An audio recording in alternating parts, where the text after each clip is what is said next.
السلام علیکم، میں ہوں عائشہ ارشاد اور آپ دیکھ رہے ہیں اردو کرونیکل۔ بات کریں گے اسرائیل اور غزہ کی جاری جنگ کے بارے میں۔ شام میں ایرانی کمانڈر میجر جنرل رضا موسوی کی اسرائیلی حملے میں شہادت پر ایران اور اسرائیل میں ٹھن گئی۔ میجر جنرل رضا موسوی کی شہادت پر ایران کا شدید رد عمل سامنے آ گیا۔ ایرانی وزیر دفاع محمد رضا آشتیانی نے کہا ہے کہ جنرل موسوی کی شہادت کے بعد اسرائیل ایران کے جوابی وار کے لیے تیار رہے۔ ایرانی وزیر دفاع محمد رضا آشتیانی نے کہا ہے کہ جنرل موسوی کی شہادت کے بعد اسرائیل ایران کے جوابی وار کے لیے تیار رہے۔ ایران وزیر دفاع نے اسرائیل کو دو ٹوک الفاظ میں واضح کر دیا کہ ایران اسرائیل کے خلاف جوابی کارروائی درست وقت آنے پر کرے گا۔ محمد رضا آشتیانی نے کہا کہ ایران کی کارروائی میں کمزور سے ہونی دشمن کو زور آور رد عمل دیا جائے گا۔ ایرانی وزیر خارجہ حسین امیر عبداللہیان کا سخت رد عمل سامنے آ گیا۔ ایرانی وزیر خارجہ نے اسرائیل کو دھمکی دیتے ہوئے کہا ہے اس اقدام پر جواب دینے کی الٹی گنتی شروع ہو چکی ہے اور اسرائیل کو اس کے جواب کا انتظار کرنا چاہیے۔ واضح رہے کہ چند دن پہلے دمشق میں اسرائیلی حملے کے دوران سینئر ایرانی کمانڈر جنرل سید رضا موسوی شہید ہو گئے تھے۔ سید رضا موسوی پاسداران انقلاب کے ایک تجربہ کار فوجی مشیر تھے جنہیں دمشق کے جنوب مشرق میں سیدہ زینب کے علاقے میں ایک فضائی حملے میں شہید کیا گیا۔ دمشق میں ایرانی سفیر حسین اکبری کے مطابق رضا موسوی ایرانی سفارت خانے میں کام کرتے تھے۔ وہ دوپہر 2 بجے دفتر سے نکل کر گھر گئے جہاں ان پر اسرائیلی میزائل حملہ ہوا۔ ایرانی میڈیا نے سیدہ زینب کے علاقے میں دھواں اٹھتے دیکھا اور بتایا تھا کہ موسوی کو 3 میزائلوں سے نشانہ بنایا گیا۔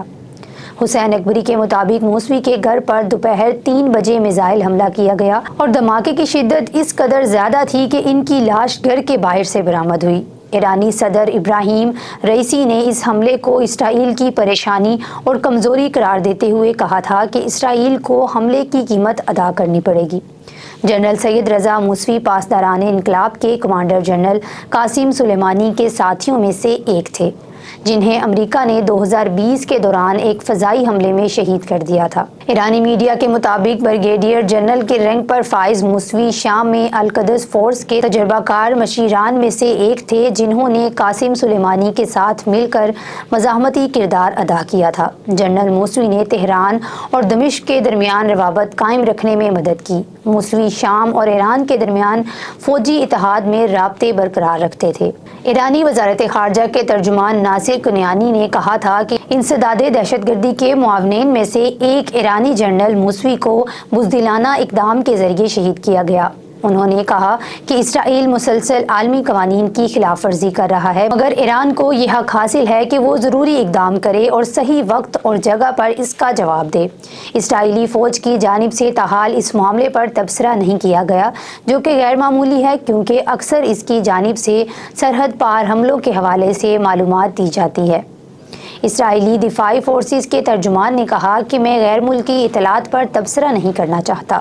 اسرائیلی فوج پر ملکی سلامتی کے مفادات کے دفاع کی ذمہ داری ہے۔ جنرل سید رضا موسوی کی شہادت پر تہران میں مذمتی ریلیاں نکالی گئی تھیں جن میں اسرائیل سے انتقام لینے کا مطالبہ کیا گیا تھا۔ لبنان میں ایران کے حمایت یافتہ گروہ حزب اللہ نے بھی موسوی کی شہادت کی مذمت کی ہے۔ رواں ماہ کے اوائل میں ایران نے اسرائیل پر شام میں پاسداران انقلاب کے 2 اہلکاروں کی شہادت کا الزام بھی لگایا تھا۔ شام میں خانہ جنگی کے ابتدائی مراحل سے وہاں ایرانی سیکیورٹی فورسز موجود ہیں۔ ان کی جانب سے بشار الاسد کی حمایت کی گئی جب ان کے خلاف ملک میں ایک وسیع پیمانے پر بغاوت جاری تھی۔